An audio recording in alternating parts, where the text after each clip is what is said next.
Bişkek'te İran İslam Cumhuriyeti devriminin 42. yıl dönümü nedeniyle Alıkul Osmanov adını taşıyan Milli Kütüphane'de kutlama programı düzenlendi.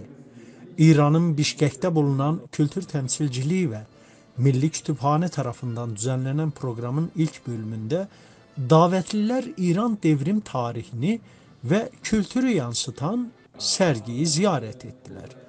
Sonra Kırgız Milli Kütüphane Müdürü Cıldız Bakaşova 10 yılını dolduran İran kültür temsilciliği ile yapmış oldukları programlar ve ikili işbirliği konularını ele aldı. İran'ın Bişkek Büyükelçiliğine bağlı Kültür Temsilciliği Başkanı Perviz Kasimi, devrimin 42. yıl dönümü vesilesiyle katılımcıları tebrik etti.